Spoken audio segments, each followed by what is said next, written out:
Good morning! Yes, it's the Weekender. Vietnam Weekender. This is the Weekender before myself and that man there go to brutal, fiery war. It's hot enough here. It feels like napalm. Yeah, You've covered the studio in napalm. It is really, really warm. We're in the middle of a heat wave. Redo. Basic. We've been hot for a long time, haven't we?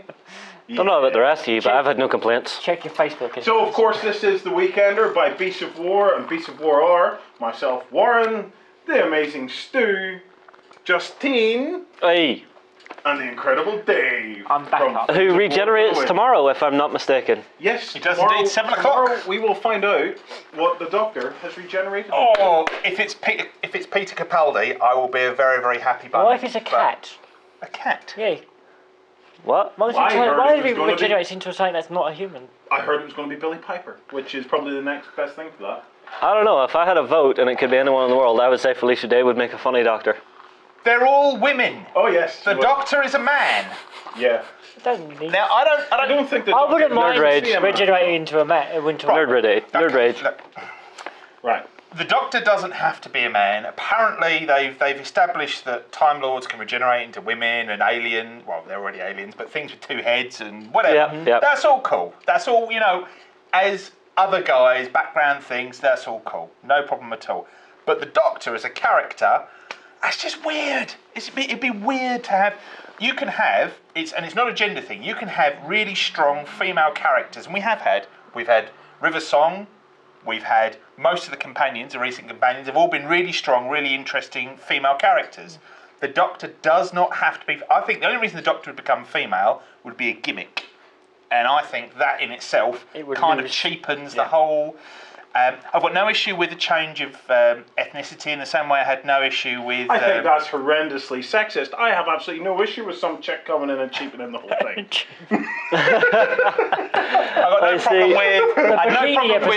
I had no problem with the Northern Doctor. I had no problem with the Scottish Doctor.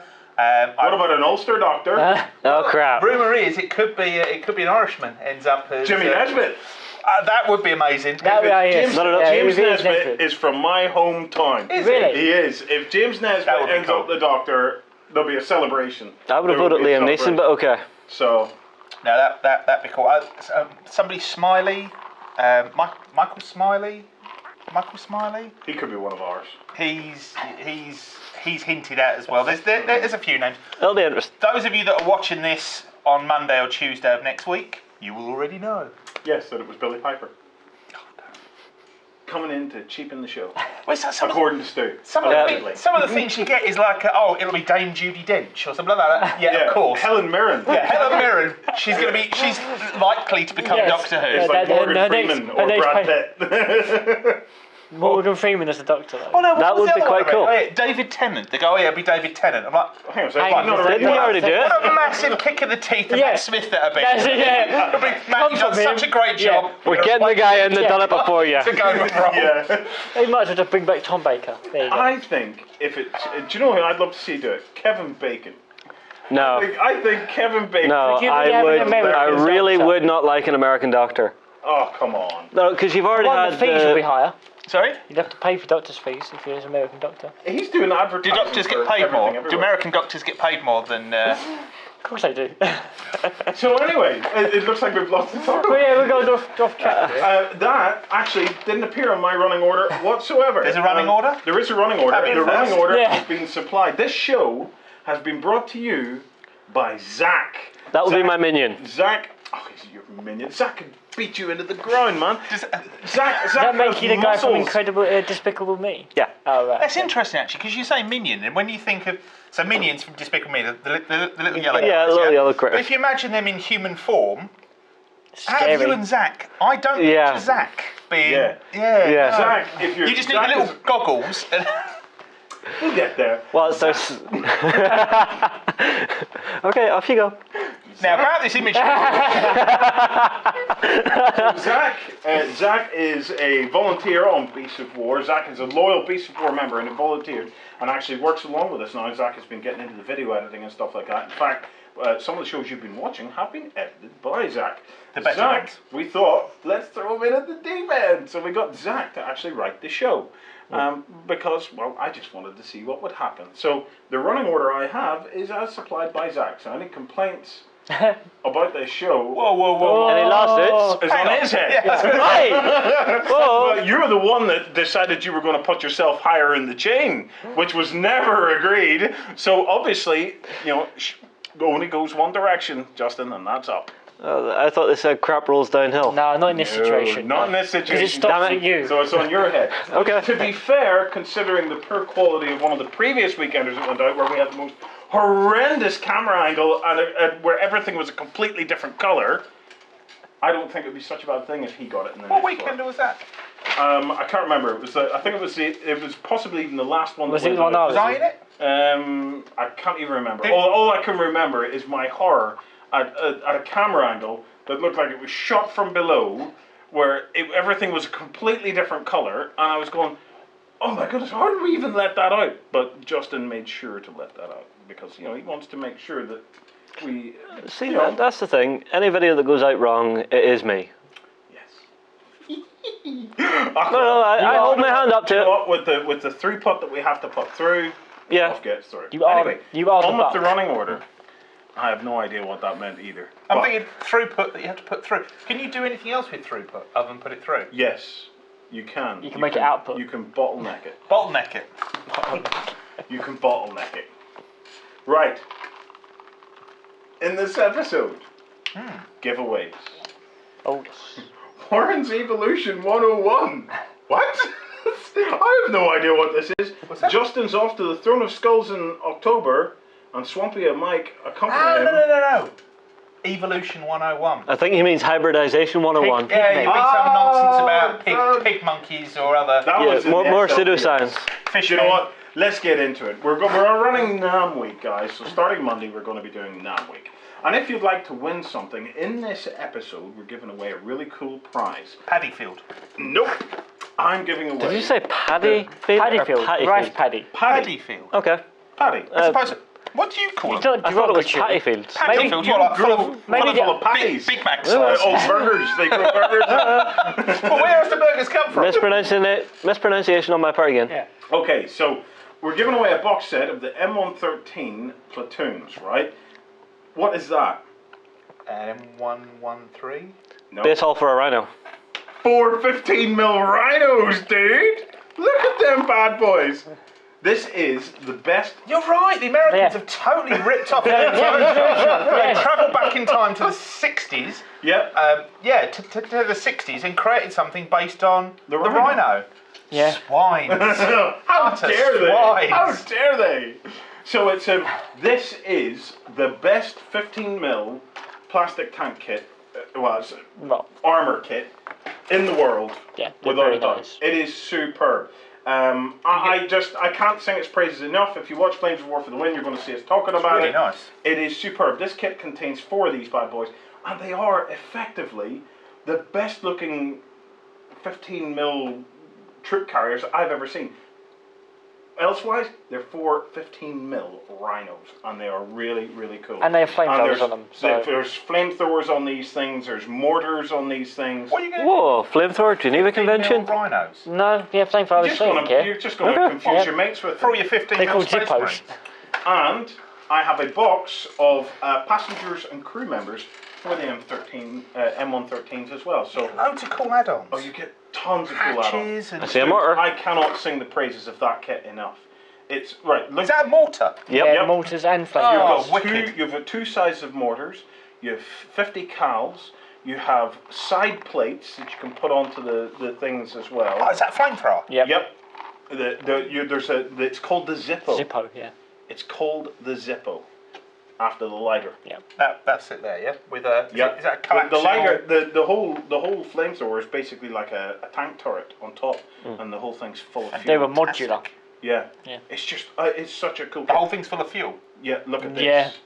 Look at the detail. That's lovely. And the beauty of the top hull. It's just guys, unbelievable. Fantastic kit.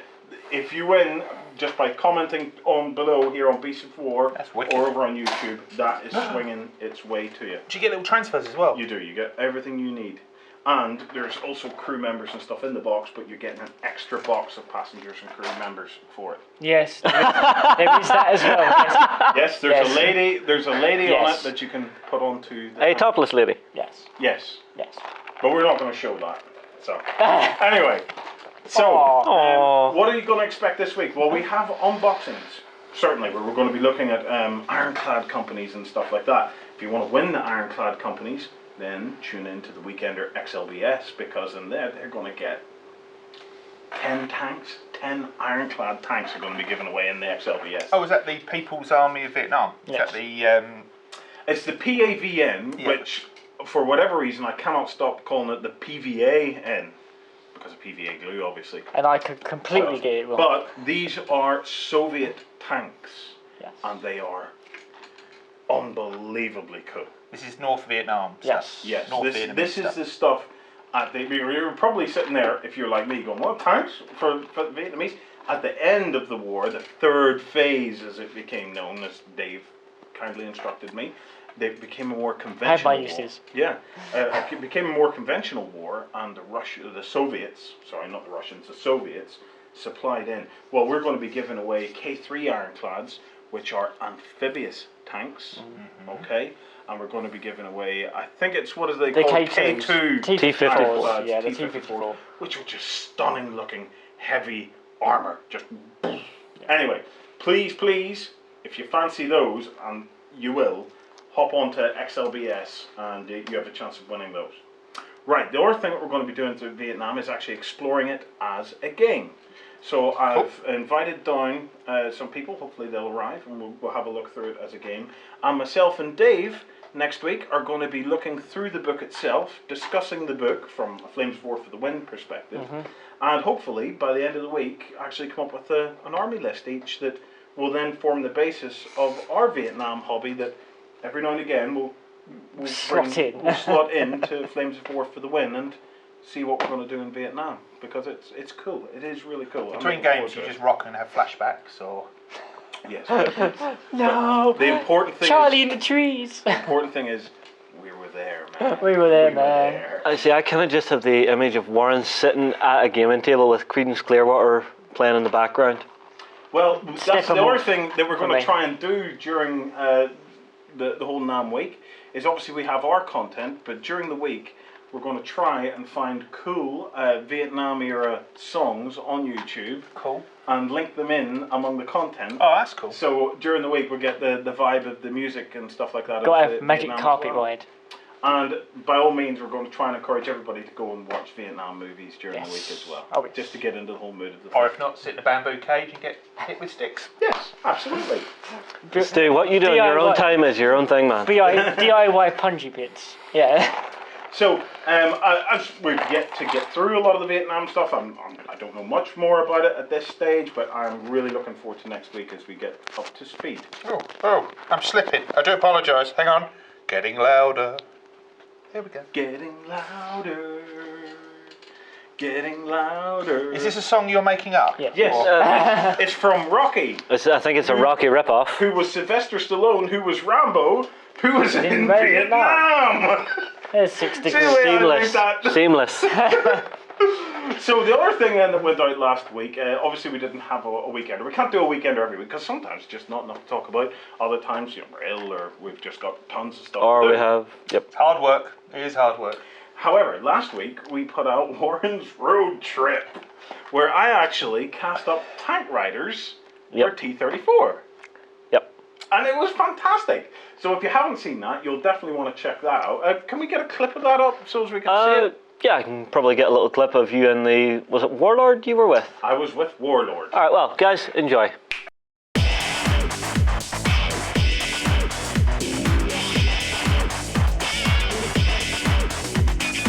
Hi guys, so I have always wanted to cast.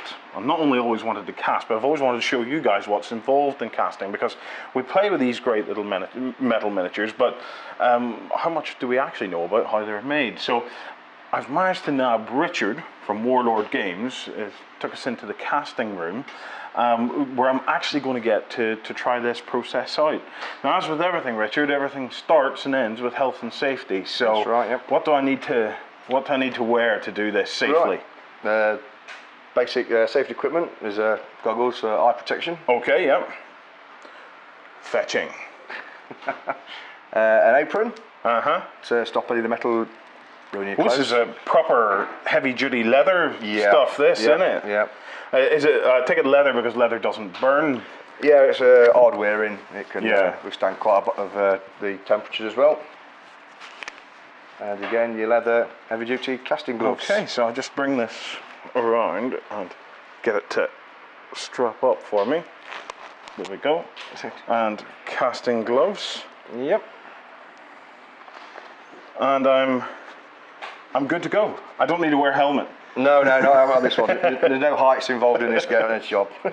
So, talking me through, what are the steps? Obviously we have, because I don't even know the names of some of this equipment. So, this piece over here is obviously where the molten tin, I think it is tin that we use these days. It's actually pewter that we use. The tin's used more for the master side, which makes the tins, the process of the mold making, which is. And what's the differences between tin and pewter? Is it a cost thing, or do they have different properties? It's a gradient of the metal. The more tin that's in the metal is obviously it's more expensive. Yes. But the more tin, the better quality as well. It flows through the molds easier. We use a gradient with less tin than the master metal. So because the masters have to withhold every single detail, basically. The masters have got to be a perfect cast. So from that master, you'll get the impression, the tin, which will then be pressed into the production mold, which will make numerous. You see, so so let's talk about the molds here for a second, because there's a typical mold. The mold's actually quite warm. Do the molds? Is there a certain number of times that you can do it before the mold becomes too hot, or? Yeah, you wouldn't be able to really cast like one mold on its own. When you're running along, you've got like a stack of 15 molds that you run at a time. So when you've cast that one, you go to the back of the queue. Then by the time it comes around again, it's cooled down considerably. So it could be stripped and then respun again, so it doesn't burn out. The mold has these. Is there a name for these? Yeah, there's studs there, just like locate the mold so it doesn't slip. So it basically, you have your studs, you have a little marking there, so is it to line it up, and then it just goes bang. Yeah, and that locks it into place. So once it's actually in the machine and spinning, it won't slip and cause a slip line. Yeah. Yes. So You get all the fun jobs. I do. Yeah, I do. It was fantastic. So Loud, I bet. like we'd started bolt action coverage, which has went down really, really well. So we'll be talking to our friends in Warlord and saying, I think we should be doing tons more of this. What do you think? So we send them emails, tell them let's get more stuff on the go. But during one of the unboxings, we did the T-34, and Alessio let slip. Yeah, well, it's all great. How can I do my best Alessio impression? but then you have the guys riding around on top of it, and that sounds so un-Italian. It's unreal. But you get the point. At which point, I don't even know what accent that was. It was like a. That was like Panto. The Muppets. Or something. yeah, but I would have said Panto. What a mistake That to was make. Professor Bunsen from the Muppets.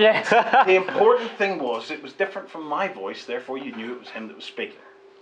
I've been reading a lot of bedtime stories. Because that's how that works. And I changed things. Yes. If it doesn't sound like you, it's everyone therefore a flawless impersonation of whoever you intended it to. I never said it would be flawless.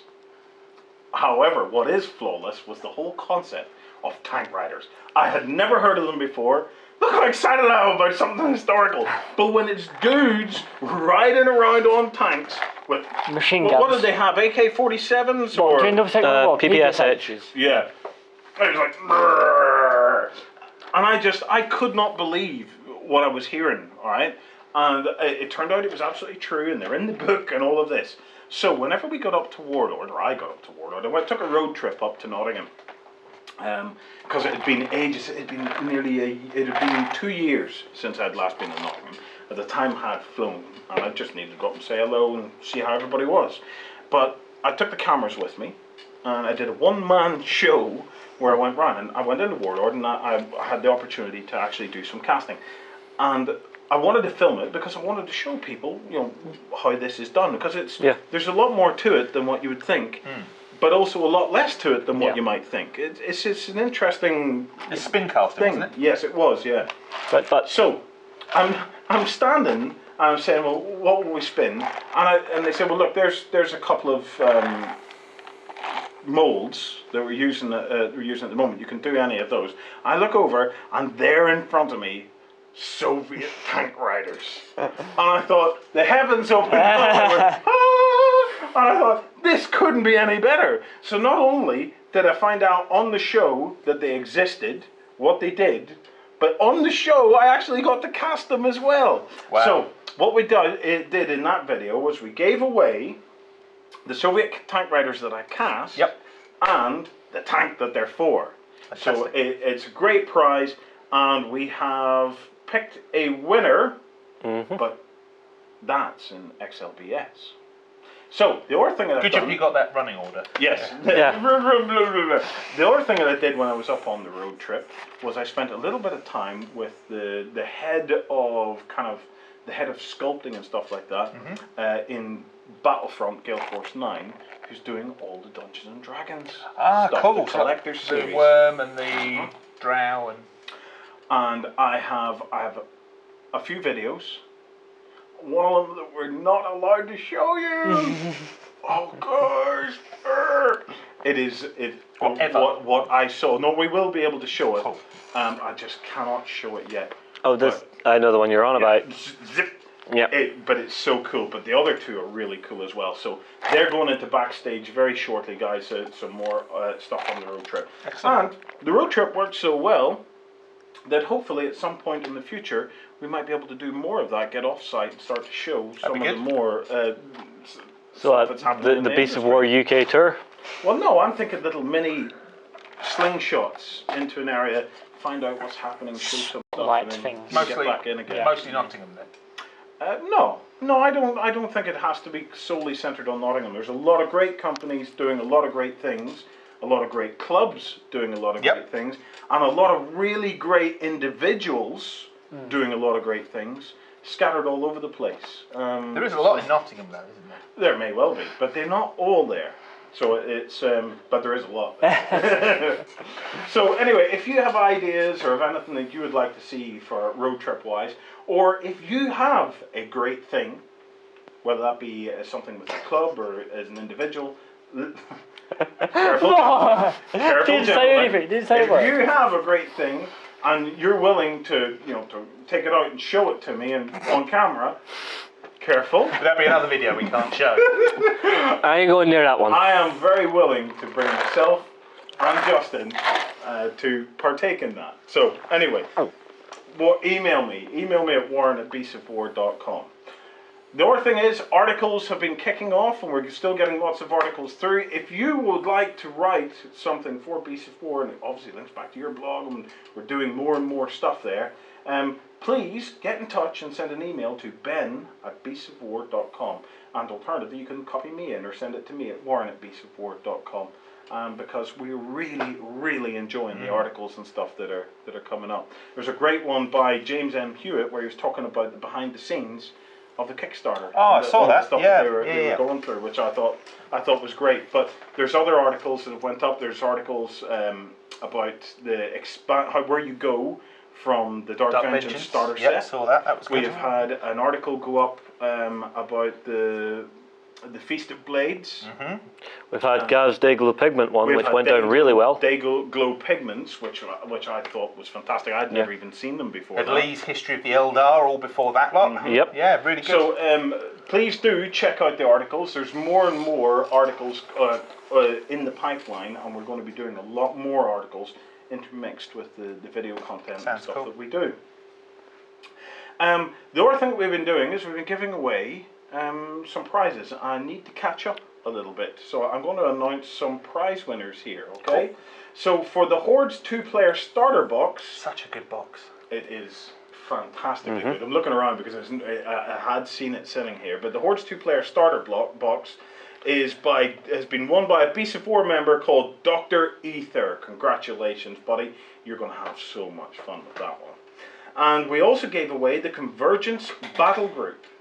And this was won on YouTube by member Catilleon D. So we'll be reaching out to you guys to get you your goodies. Cool. And then myself and Dave, Hello. a few weeks back, gave away a copy of Open Fire. Another really good starter set. Yeah. Probably the best starter set in the industry today. And that Open Fire starter set was won by Beast of War member Mash Guy, which I just thought was hilarious because we've been talking about Mash as well on the show. Yep. So Mash Guy, congratulations, you've got an Open Fire set going to be winging its way to you. So, on with the show, some other stuff that's going on. Lizardmen. Yep. I've got to admit, I don't know very much about them. And Sotek is displeased. the release itself didn't particularly get my juices flowing either. It's lizards on dinosaurs. What's not to like? Well, I mean, I know Mike went for the collector's edition just because they're one of his favourite armies. Yeah. So he's got the collector's edition army book. Stu, It's a lot of money. Indulge me here with Go on. your knowledge of Lizardmen.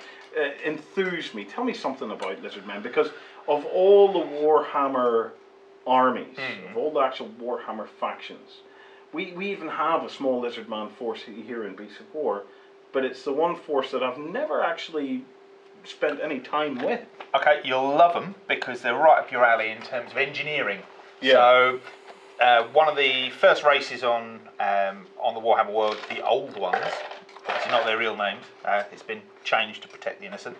So you had the old ones. What, they used to be called Space Marine or something, did they? Well, no. Oh, it's a different kind of reason for the change. Yeah. All right, okay. So you had the old ones, and the old ones, basically they engineered different species to do different purposes. So they had their priest class, which was the Slan, who they were the ones who directly communicated with the old ones. And then you had your warriors, which were your Sauruses. Yeah. You had your labourers, your big heavy lifters, and which were the Croxigors.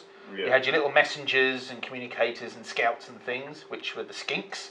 So they created different classes of lizard or creature to do various tasks.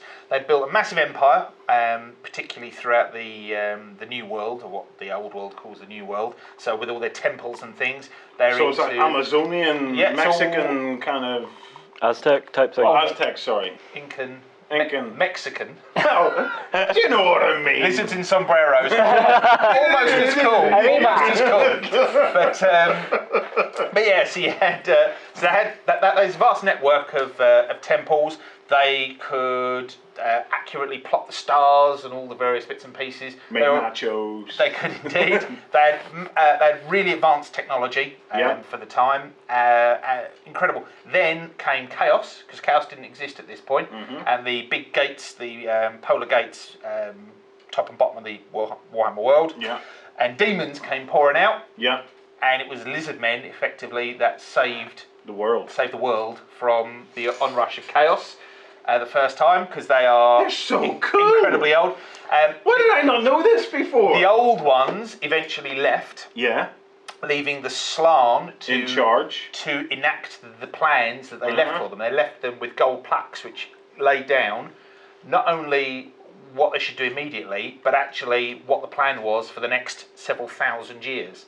So the Lizardmen are trying to work the planet to the plan of the old ones. And sometimes things happen, like humans going... Basically, everything has its place. So humans should not be in the New World, because that isn't part of the plan. So, which is why they will aggressively attack and slaughter humans when they're in the wrong place. Chaos shouldn't be in the old world. It shouldn't be in the Warhammer world. That's not part of the plan. So they'll fight. So basically, the Lizardmen are these massive race of lizard dinosaur enforcers that are trying to make sure that the world is structured in the way that the old ones wanted it to be. Decreed that it should be. So are they the actual goodies of Warhammer then? Yes, they are the first goodies, but they are only goodies in the sense of, and that's why I think they're really interesting. They're goodies in the same way that the Tomb Kings aren't evil. They are they're kind of neutral, because they're, you know what, they will protect and save you if that's part of the plan. If it's not part of the plan, they'll either kill you themselves or they won't lift a finger to save you, whichever way it's going to go. So, yeah, it's... what about the elves? What's the relationship between the elves and the Lizardmen? Elves are one of the older races, but the Lizardmen are older than the elves. Yeah. The elves were around at the time of during the time of the old ones, and they have particular places to be in the world. Part of the big chaos incursion, the elves were involved, and they did assist during that process, but the elves aren't behaving themselves either, because things like the sundering, so separating out high elves and dark elves, that wasn't supposed to happen, and living in the forests of Lorien and all that kind of stuff, that's not supposed to happen. So any of the actions that the younger races, and the elves are younger compared to the Lizardmen, anything that they do that isn't part of the plan of the old ones is against the natural order of things and will be stopped. And that's what they have massive armies for. Dude. They are kind of cool. You're kind of cool. And all of a sudden, Warren's going out to get Lizardmen. Lizardmen are cool. And you can pick up tons and tons of really cool dinosaurs from any of the kind of toy shops and stuff like that. And the new stuff they brought out, they've got, it's mostly just dinosaurs, but if you're a Transformers fan, you'll love Lizardmen. The Lizardmen tick boxes for Transformers fan. Because like Dinobots. Because they've snuck Transformers references into the Lizardmen range. Oh, cool. So there's one of the special characters, he's called Kruger, and his previous version of him, Kruger, had a big claw, so he was a little bit Freddy Krueger, but his Carnosaur, his big T-Rex type thing, is called Grimlock. There is Mazamundi, which is a Slan who sits on this giant Stegodon, big Stegosaurus. No, it's not a Stegosaurus at all, it's a Triceratops, the Stegodon. His mount is called Slag, which is Slag, which is the... And the latest plastic box set coming out with the Pterodon Riders, the special character in there, which is Tic-Tac-Toe, his mount is called Swoop. So Swoop from the Dinobots. Oh, nice! There's 3 of the Dinobots are in the book. There's loads of little references. It's a very cool. Do you know what? That's a really nice touch there. Because I like seeing that, where the little tips of the hat. I think that's sweet. Do you know what else I'm thinking? And maybe you guys will comment on this, but I'm thinking, Stu, me and you do a new show where we try and talk the whole history of Warhammer. God, that would be cool. There is an epic challenge in and of itself. We have a long time. Well, see, I think Warhammer, more than Warhammer 40,000, Warhammer needs it. Yeah, up there, the background is really, really rich and interesting. And for example, the book. So you've got the whole Horus Heresy novels, which everyone goes mental over, and they're really good. And the 40k, the whole Horus Heresy story is a brilliant story, an absolutely brilliant story.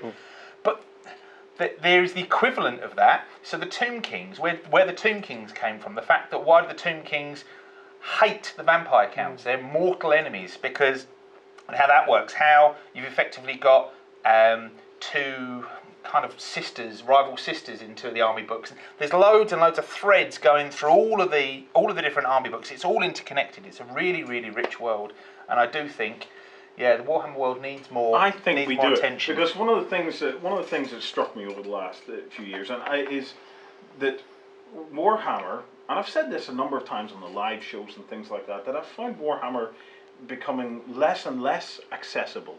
It's almost like I don't know where the story is anymore. We should do some Warhammer stuff. And maybe you guys would enjoy that if you want to. Because you've got spin-offs into Warhammer Fantasy Role. It doesn't have to be the game. It could be the role play. If you play Warhammer Online, there's loads of stuff that you can go through. I just would love to know what it's all about.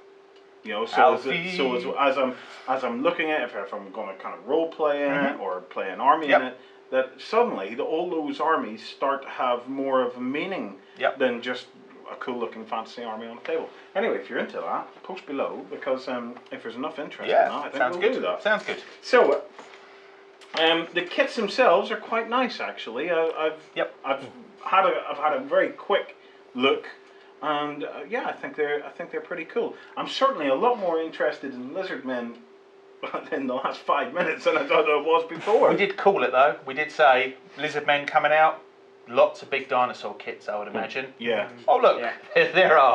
there's a big 50-pound T-Rex type thing, the Carnosaur. Yeah. And then you've got your Bastillodon, which is like the big Ankylosaur type armoured thing. As cool as all that is, and by all means, the kits are great. You go out and get them. What interests me about the Lizardmen, now that I've heard your story, is there is a ton of other dinosaur type stuff out there that you could work with, repaint, and model and stuff to do an astonishingly cool, not only Lizardman army, but an entire Lizardman setting table that you're fighting in the new world or the old world or whatever. You could even, just off the top of my head, you could even have, if you've got yourself a really large dinosaur, almost like a massive type beast, you could even have like an outpost or something, build it on its back. So it's actually like a little city or like an outpost on its back, and then just have him in the middle of the table. And you're fighting all around him. You're defending it, but to give the impression of him moving, rather than moving him because he's so massive, just take the terrain and you move it. Oh, you just move it down the table to give the impression that he's moving along. He's moving along. Yeah. How cool would that be? That would be really cool. And so then your models have to move whatever the distance is in order to keep up, otherwise they end up going off the table because they affect everything moves, but he doesn't. He always stays in the centre. So that'd be quite cool. Yeah. Yeah. Well, Lizardmen, I'm interested to know your thoughts, guys. So the Lizardmen stuff is out. It's been a pretty quiet release, I would say. What's your thoughts on it? I'm also interested to know what would it take to get you to enthuse about Warhammer. You may be already enthused about Warhammer, and if you do, that's fantastic. But you may have a brain like his, which is a fountain of knowledge of all weird and wonderful stuff. If you don't, I'm wondering what would it take to get you to enthuse about it. Journeyman, we are running a Journeyman League at the moment. I unfortunately missed my game this week. Okay, that's great. That means we can run past that. Because I don't want to constantly go on about the Journeyman League on Warmachine.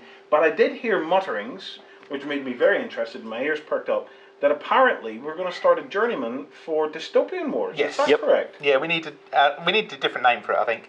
But because the Journeyman is a type of junior warcaster in Warmachine. But that's the idea. So taking you from the initial starter box set for Dystopian Wars, and then taking you all the way through to having quite a decent sized fleet. Well, mate, we're going to be doing it on the water, aren't we? So just call it a Naval Academy. Naval Academy? I quite like that. Naval Academy. Naval gazing? Yeah. Naval gazing, yeah. Yeah, because I am interested in this. I may get involved in this one because I'm sure because we do get a lot of requests for Dystopian Wars and stuff dirty like Prussians, don't you? I do Prussians. I thought it was the Covenant you did, who are even more dirty. No, I've done Prussians and Covenant, but I'm going with the Prussians. Well, because as much as I like the Covenant, is this going to sound weird? It's too sci-fi for me. Okay. Do you know what I mean? It's just. Have you seen their latest Dreadnought? Sci-fi? It's like a big flying saucer with VTOL jets and things all over it. That's very cool. That is very cool. But what I like about the Prussians is the whole Iron Cross type thing. And ironworks and steel and stuff like that there. Am I becoming more and more historical as each day it goes by? Dave, your plan is working. I don't know what it is, but I do really. I don't know. You really got very like excited about lizards on dinosaurs. Lizards on dinosaurs. Maybe. I think you're safe. It's all right. Yeah, Justin, so you're doing Americans? Yeah, I'll roll out the FSA because I have a nice little fleet sitting for them. I'm assuming you'll bring out your Dirty French. Dirty French, which have just been reinforced. Oh dear. We now have new battle cruisers, a new battleship. Oh dear. You keep talking, and I will fix. No, wait for it to be fixed because that's going to crackle like crazy. This is going to be... Done. This is going to be like June as my heart is just popping open. Yeah, so the French nicely reinforced. Dave, you're an FSA man as well, aren't you? I am, but I'm looking at the Chinese Federation. Flamethrowers everywhere. Flamethrowers everywhere and floating castles in the They sky. look really cool. I am a huge fan of the Chinese architecture, so I thought... We could play a game, because you're such floating, I've got lots of floating stuff. We could play a game, we get loads of cotton wool, we just put cotton wool in big clumps over the sea table, and we'll fight in the clouds. That'd be awesome. And you could do elevation and stuff. And so if you take enough damage, your ships have to drop below the zone of engagement, so they effectively disengage. So rather than going off the table, they drop down on the table and they're removed. That'd be kind of cool. And it's always good to Yeah, that'd be cool. be good to thank Flames of War Vietnam has a rule just like that. In that the helicopters, you have attack helicopters that can come on. Yep, but Cobras. But these attack choppers can actually be way up in the sky out of the reach of the Children. of the children AA. and AA ACAC. And then when you need them, they come back down again. I think it's cool. So it's like there's on the table, off the table, and then this separate little spot which is very high in the sky. So it's like a tea trolley. Can they still get blown up by farmers and stuff? Is that still possible? Farmers manning the right guns. Yeah, well, yeah, clearly. And, Yeah, and the odd grenade. but surely the doctrine at that time was that every farmer had a gun. Yes, but you need the right gun. Yes. You need the right gun. So burn them all anyway, just in case. That was the plan, wasn't it? That would do. That would do. Set fire to that tree line. As the Black Horse Division said, what is it? Find the bastards. Find the bastards, Pile it on. pile it on. That's it. So find the beep, pile it on. Yeah, no, find the bastards, Yep, beep. pile it on. Anyway, I'll make a historical war game out of you. Yeah, I really so will. guys, we're all excited. It's Flames of War for the win Vietnam week. For the backstages, we're trying to. We have the image. The image is fabulous. I love it. I've been laughing my head off at it. Justin was obviously at this stage brought up a picture of it. We have it in high res as well, guys. So we'll probably be giving it away. And then for the backstagers, I'm even going to try and do a wee little mini No one documentary. wants to see that. Because Lloyd spent his evenings working on that. I'm going to get a little mini documentary to get Lloyd. So the backstagers will get to see where the original image came from. Yes, Yeah. the original image that was used to make that. So. Well, they're uncomfortable. Yeah. Why does it say the Vietnam War miniatures game? Yeah. Well, that's kind of And then what it it talks is. about the World War II miniatures game. Whoops. That Typo. is probably a typo on the box. Well spotted. We should tell Battlefront about this straight away. Or maybe not. Yes, Battlefront. On your loach on the side it says World War II miniatures game. Just gonna have a check. And Yeah, that on one the works. front- Yeah, all the rest of that them one All the works. rest of them Yeah. fine. Yep. Do you know what? When you do as many codes Yeah. as those guys do, I think you can forgive. No, on One the step. side of the Centurion as well. On the side of the Centurion, what It does says say? World War II. It Yep. must be the small ones. Oh, It might be the small box, It might yeah. be deliberate. It might be derivative. Anyway, so guys, we're now we'll probably call it quits at that. Head on into I would. XLBS. In XLBS, I want to talk to you guys about, I've started some role playing with my daughter. Oh, very That's cool. So, As long as it wasn't with the wife, because that's. well, no, she was in it too. Oh no. And so I'm gonna talk a little bit about XLBS, about gaming. My little one's 2.5. She's kind of switched on for 2.5. Yeah, so definitely. and she's just amazing fun. But I want to talk about dads and mums and how we would game with kids and stuff like that there. And Cool. stuff. So if you fancy getting involved in that conversation, hop on over to Backstage and join the XLBS. Other than that, massive thank you to Dave, Justine, Pleasure to be here. Stu, and thank me too. Have a great weekend, guys.